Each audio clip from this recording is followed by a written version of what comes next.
আপনারা Harry Potter দেখেছেন? Harry পটারে যে প্রধান এভিল ক্যারেক্টার ভোল্ডেমর্ট, ভোল্ডেমর্টের প্রাণ 4-5টা জায়গায় লুকিয়ে রাখা ছিল বিভিন্ন রকম জিনিসের। ঠিক সেরকমই মমতা বন্দ্যোপাধ্যায়ের রাজনৈতিক অস্তিত্ব 2-3টে জায়গায় রয়েছে। তার মধ্যে প্রধান হচ্ছে মুসলিম ভোট। সেই মুসলিম ভোটে কিন্তু ধস নেমে গেছে। আগামী দিনে মুসলিম ভোটের উপর মমতা বন্দ্যোপাধ্যায়ের নিয়ন্ত্রণ থাকবে না, এখনই সেই পরিস্থিতি তৈরি হয়ে গেছে। আপনারা হয়তো এখনো টের পাচ্ছেন না, কিন্তু আপনারা জানেন বেশ কয়েকটা জিনিস বোঝার জন্য পরিস্থিতির উপর নজর রাখাটা খুব জরুরি। তার মধ্যেই এই যে মুসলিম ভোট মমতা বন্দ্যোপাধ্যায়ের, সেটা কেন সরে যাচ্ছে সেটাই ব্যাখ্যা করব আজ। নমস্কার, আমি পঙ্কজ বিশ্বাস এবং আপনারা দেখছেন পলিটিক্যাল ডেইলি। আমাদের চ্যানেলকে সাপোর্ট করুন। যারা এখনো এই ভিডিওটা নিয়মিত দেখছেন অথচ সাবস্ক্রাইব করেনি, তারা সাবস্ক্রাইব করে বেল নোটিফিকেশন অন করে দিন, যাতে এই ধরনের ভিডিও নোটিফিকেশন আপনারা সঙ্গে সঙ্গে পেয়ে যান এবং জয়েন বাটন ক্লিক করে আমাদের সদস্য হতে পারেন। তাতে এই ভিডিওগুলো এক্সক্লুসিভলি আপনারা কিছুক্ষণ আগেই দেখতে পাবেন। তো মূল প্রতিবেদনটা এবার শুরু করা যাক। মুসলিমরা আসলে বুঝে গেছে তারা শুধুমাত্র ভোট ব্যাংক হিসেবে এই রাজ্যে ব্যবহার হয়ে আসছে, এবং এটা কিন্তু মমতা বন্দ্যোপাধ্যায়ের আমলে শুরু হয়েছে এমনটা নয়। সিপিএমও যে মুসলিমদের ভোট ব্যাংক হিসেবে শুধু ব্যবহার করত, তারা সেটা বুঝেই বামেদের শেষের দিকে কিন্তু তারা ধীরে ধীরে ধীরে ধীরে মুসলিম ভোট ব্যাংকে বামেদের ধস নেমেছিল। আর আজকে মমতা বন্দ্যোপাধ্যায় তিনি মুসলমানদের জন্য যা করেছেন তাতে মুসলিমরা বুঝতে পেরেছে গোটাটাই হচ্ছে আইওয়াস, শুধুমাত্র ভোট কেনার কৌশল। ঠিক যেরকম ক্লাবের ভোট কেনার জন্য 1,10,000, ঠিক যেরকম মহিলাদের ভোট কেনার জন্য লক্ষ্মীর ভান্ডার, ঠিক সেরকমই মুসলমানদের যা যা যা যা মমতা বন্দ্যোপাধ্যায় অফার করেছেন সেটা শুধুমাত্র তার ভোট ব্যাংক কেনার জন্য। আসলে বেশ কয়েকটা প্রশ্ন আজকে করব, উত্তর আপনারা দেবেন তো।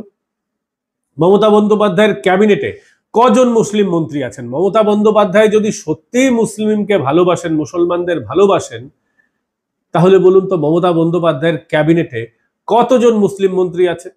মুসলিমরা তো আজকে 30%, প্রায় 1/3। যদি 1/3 জনসংখ্যার বিচার হয়, তাহলে মমতা বন্দ্যোপাধ্যায়ের ক্যাবিনেটে কতজন মুসলিম মন্ত্রী আছে বলতে পারবেন? এক ববি হাকিম ছাড়া আর সিদ্দিকুল্লাহ চৌধুরী ছাড়া কিন্তু আর নাম আপনাদের খুঁজতে গেলে এই আঙুল গুনতে হবে, ভাবতে হবে কে কে কে কে, ভেবে দেখি তো। 40-42 জন মন্ত্রী রাখা যায়, সব মিলিয়ে টিলিয়ে বলছি মমতা বন্দ্যোপাধ্যায়ের মন্ত্রী রয়েছেন। তার মধ্যে ধরুন মমতা বন্দ্যোপাধ্যায় এখন যে কজনকে মন্ত্রী করেছেন এ রাজ্যে, তাদের মধ্যে কতজন? সিদ্দিকুল্লাহ চৌধুরী তাও গ্রন্থাগার, একমাত্র ববি হাকিম আরবান ডেভেলপমেন্ট মিউনিসিপ্যালিটির দায়িত্ব তার রয়েছে, কলকাতা পুরসভার তিনি মহানাগরিক রয়েছেন। এছাড়াও গুরুত্বপূর্ণ দপ্তরে, সমস্ত দপ্তর কিন্তু মমতা বন্দ্যোপাধ্যায়ের নিজের হাতে। যেগুলো গুরুত্বপূর্ণ দপ্তর, পুলিশ দপ্তর, তিনি কোনো সংখ্যালঘু মন্ত্রীর কাছে ছেড়েছেন? উত্তরটা হচ্ছে না। স্বরাষ্ট্র দপ্তর সবচেয়ে গুরুত্বপূর্ণ দপ্তর, তিনি কি কারো কাছে ছেড়েছেন? উত্তর হচ্ছে না।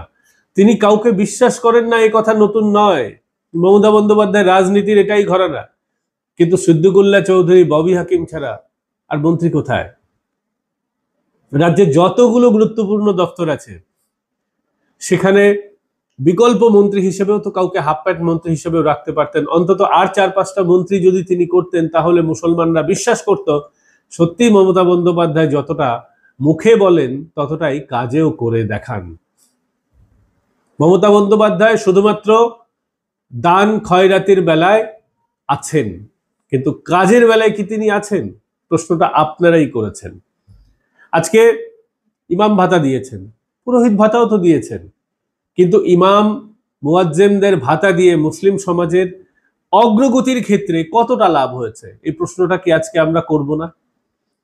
আজকে মমতা বন্দ্যোপাধ্যায় মুসলিমদের মাদ্রাসা শিক্ষার দিকে উদ্বুদ্ধ করছেন। আচ্ছা বলুন তো, মাদ্রাসা শিক্ষা আপনারা নিচ্ছেন, যারা নিচ্ছেন কোনো অসুবিধা নেই, নেওয়া উচিত। ধর্মীয় যা বিচার আছে, যা সমস্ত জিনিস আছে আপনারা জানছেন, খুব ভালো কথা। কিন্তু পেট চালাতে গেলে, অর্থনীতির ক্ষেত্রে, সমাজে এগিয়ে যেতে গেলে, নিজের লিভিং স্ট্যান্ডার্ড উন্নত করার ক্ষেত্রে যে সমস্ত চাকরির প্রয়োজন আছে, সেগুলো কি মাদ্রাসা শিক্ষার মাধ্যমে সম্ভব?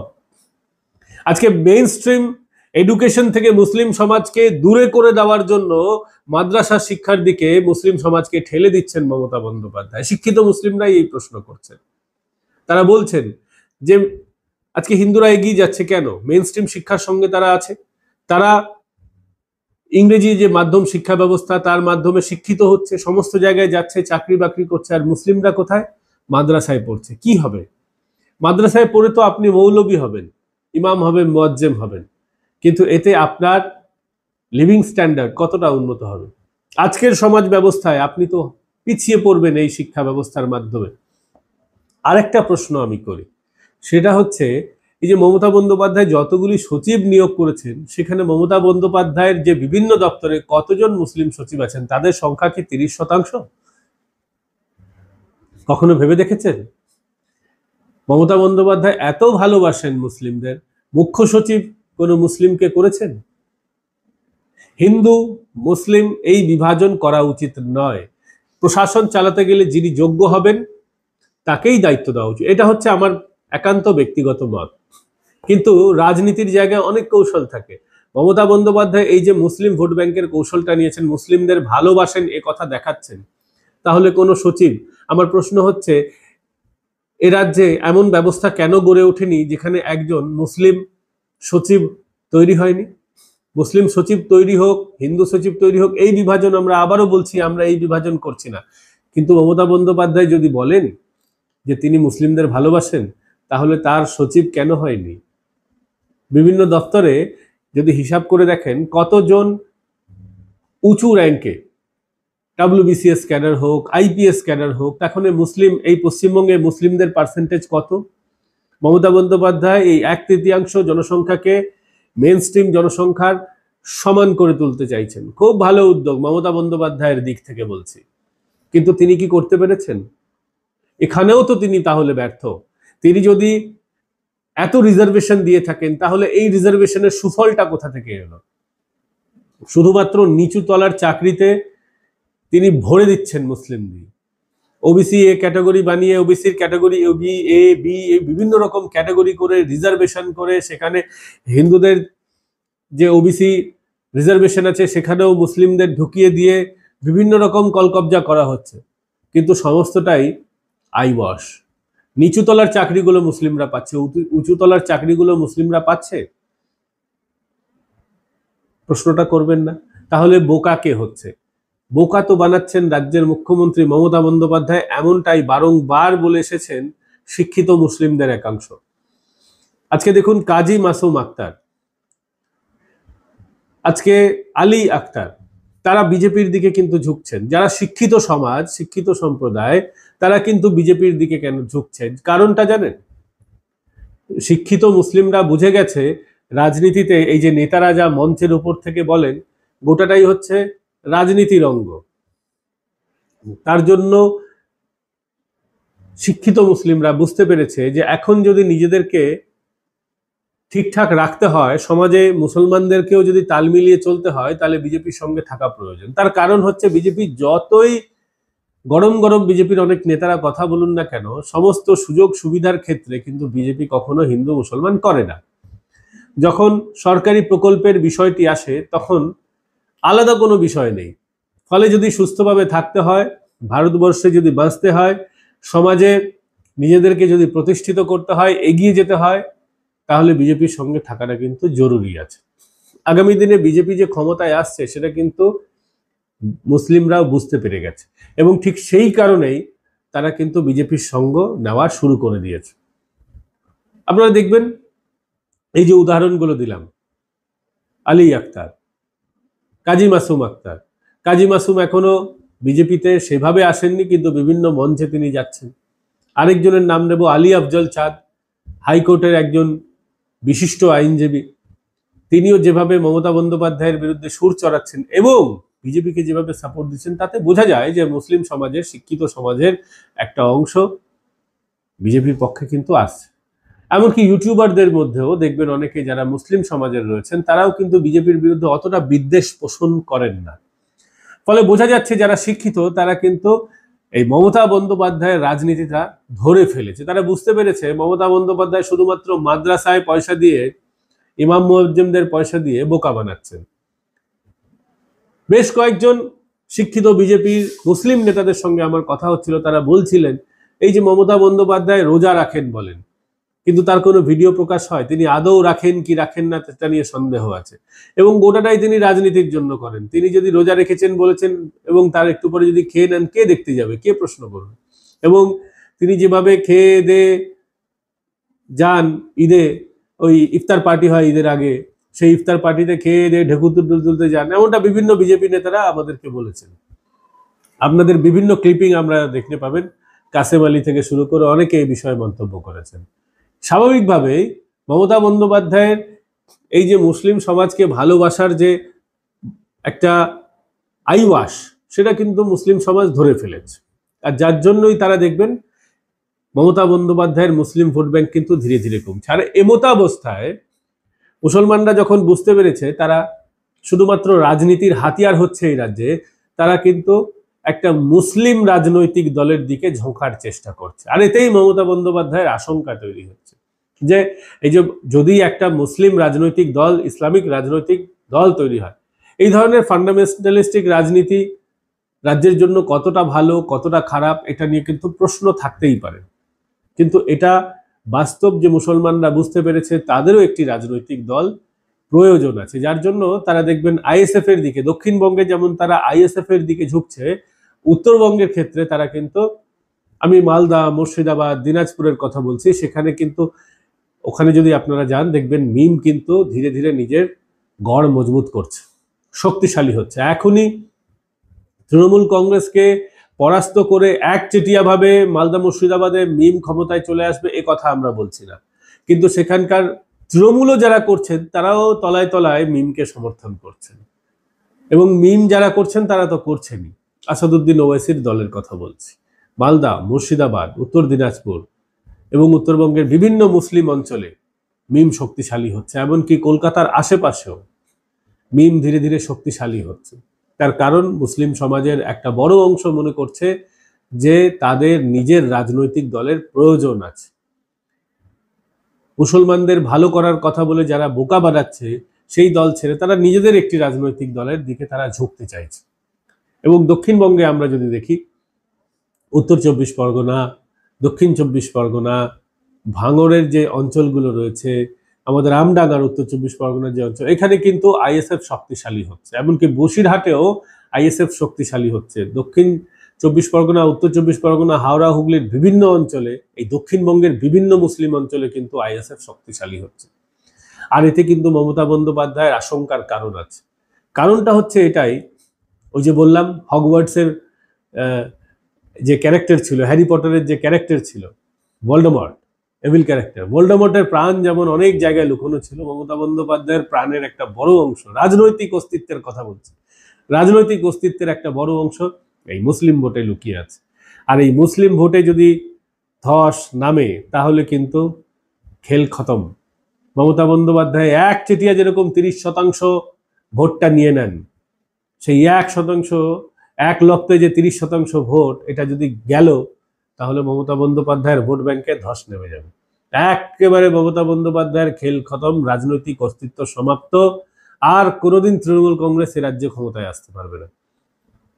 বিজেপির ভোট কিন্তু কমছে না সেভাবে, 2%, 1%, 3% কমতে পারে, যদিও এই 2%, 3% অনেক বড় ব্যাপার, সেটা বিভিন্ন ফ্যাক্টরের উপর নির্ভর করে, কিন্তু বিজেপির ভোট ব্যাংক কিন্তু একটা স্থির জায়গায় চলে এসছে। এটা একটা পজিটিভ দিক বিজেপির দিক থেকে, বিরোধী রাজনীতির দিক থেকে। তারা হিন্দু ভোট ব্যাংকে একটা ভালো রকম দখল নিয়ে নিয়েছে। পাশাপাশি মমতা বন্দ্যোপাধ্যায়ের যে তৃণমূলের মধ্যে যে হিন্দু ভোট ব্যাংকটা ছিল সেটাও কিন্তু ধীরে ধীরে খসছে। কেন খসছে? আজকে সাবিনা ইয়াসমিনের মতন তৃণমূল নেত্রী বলছেন আমি কিন্তু মোথাবাড়ি লন্ডভন্ড করে দেবো। মোথাবাড়িতে কয়েক মাস আগেই যে ঘটনাটা ঘটেছে মালদা, মুর্শিদাবাদ, মোথাবাড়ি জুড়ে, সেটা কি বাঙালি হিন্দু ভুলে গেছে? আর সেই ক্ষতটাকেই আবার চুলকে দিচ্ছেন সাবিনা ইয়াসমিনের মতন তৃণমূল নেত্রী। তিনি বলছেন এসআইআর এ যদি একজনেরও নাম বাদ যায়, দেখুন রাজনীতিতে অনেক কৌশল করে কথা বলতে হয়। বিজেপির নেতারা মনে করছেন, তারা বলছেন যে বাংলাদেশ থেকে আসা মুসলিম ভোট ব্যাংকের যদি 1% এদিক ওদিক হয় তাহলে এই ঘটনাটা তিনি ঘটাবেন, এমনটা তিনি ইঙ্গিত করেছেন। যদিও রাজনীতিতে তিনি যেটা বলেছেন সেটা একেবারে কোট অ্যান্ড কোট হচ্ছে, যদি একজন ভোটারেরও নাম বাদ যায় তাহলে তিনি মোথাবাড়ি লন্ডভন্ড করে দেবেন। মোথাবাড়ি লন্ডভন্ড করলে সেখানে হিন্দুরা যারা আছে তারা এফেক্টেড হবে না, সেখানে মুসলিমরা যারা আছে তারা এফেক্টেড হবে না। যদি একটা এই রাজ্যের মানুষও লন্ডভন্ড হওয়ার ফলে এফেক্টেড হয়, এই দায় কার? এই দায় তৃণমূল কংগ্রেসের নয়। শাসক দলের নেতারা নিজের এলাকা লন্ডভন্ড করবেন। যদি আপনাদের অভিযোগ বিজেপির দিকে হয়, আপনারা বলতে পারতেন যা আমি দিল্লি লন্ডভন্ড করে দেব। ক্ষমতা নেই আসলে দিল্লিতে গিয়ে কিছু করার, ভয় আছে। আসলে নরম মাটিতেই আপনারা লাঠির বাড়ি দিচ্ছেন। আপনারা জানেন যে ভুলটা সিপিআইএম শেষের দিকে করেছিল, কিছু হলেই বিভিন্ন জায়গায় ধর্মঘট, পশ্চিমবঙ্গে ধর্মঘট, ইস্যু দিল্লির কিন্তু ধর্মঘট করতো পশ্চিমবঙ্গে, ঠিক সেইভাবে তৃণমূল কংগ্রেসের এই নেতা নেত্রীরা একই ভুল করছেন। আজকে ধরে নিলাম সব জায়গায় তো বাংলাদেশ থেকে আসা মুসলিমরা রয়েছে, বিভিন্ন জায়গায় তারা লুকিয়ে থাকে, প্রত্যেক দিন ধরা পড়ে। এই বসিরহাটেও 17 জন ধরা পড়েছে কিছুদিন আগে। তো এই সমস্ত ব্যক্তিদের যদি নাম বাদ যায়, আপনি মোথাবাড়িটাকে লন্ডভন্ড করে দেবেন। এই লন্ডভন্ড করে দেওয়ার মানে কি? লঙ্কাকাণ্ড ঘটিয়ে দেবেন। তাতে ক্ষতিটা কার হবে? স্থানীয় মানুষের, পশ্চিমবঙ্গের মানুষের। এই ক্ষতির দায়টা কে নেবে? যেখানে মোথাবাড়িতে কিছুদিন আগেই এই ঘটনা ঘটে গেছে, আপনি কি মোথাবাড়ির স্মৃতিটাকে আবার উস্কে দিচ্ছেন? মমতা বন্দ্যোপাধ্যায় এই ধরনের নেত্রীর বিরুদ্ধে কি কোনো ব্যবস্থা নিয়েছেন, নেবেন, নাকি শুধুমাত্র ভোট ব্যাংকের দিকে তাকিয়ে এসব চলতেই থাকবে? আর পশ্চিমবঙ্গের হিন্দুরা এই কারণেই তো আজকে ইনসিকিউরিটি কমপ্লেক্সে ভুগছে, তারা অসুরক্ষিত বোধ করছে। তারা মনে করছে যে এইভাবে যদি চলতে থাকে তাহলে কিন্তু হিন্দুদের হোমল্যান্ড ইকুয়াল টু পশ্চিমবঙ্গ তাদের আবার হাতছাড়া হয়ে যাবে। দাদু ঠাকুরদা পশ্চিমবঙ্গতে এসেছিলেন কোথা থেকে? বাংলাদেশ থেকে। বাঙালদের যে আজকে কমপক্ষে ধরুন পশ্চিমবঙ্গে যারা বাস করেন তাদের 20 থেকে 30% কিন্তু বাঙাল। এই বাঙাল জনসংখ্যা বাংলাদেশ থেকে ঠাকুরদারা এসেছিল কেন? এই একই অত্যাচারে তো, এই একই অত্যাচারে দেশভাগ হলো। তারা এদেশে এলো 47-এ, 71-এ, দুইবার যন্ত্রণা, তারপরে আবার এখন সেই যন্ত্রণা ভোগ করবো হিন্দু হোমল্যান্ডে। আমি বারংবার বলি না, পাকিস্তান হচ্ছে একটা কনসেপ্ট, সেই কনসেপ্টের ইমপ্লিমেন্টেশন চিরকাল ধরে হয়ে চলেছে। সেই কনসেপ্টের ইমপ্লিমেন্টেশন এখনো কিন্তু বন্ধ হয়নি এবং হিন্দুরা সেটা কিন্তু বুঝতে শুরু করেছে। তার জন্যই তারা আজকে সরব হচ্ছে।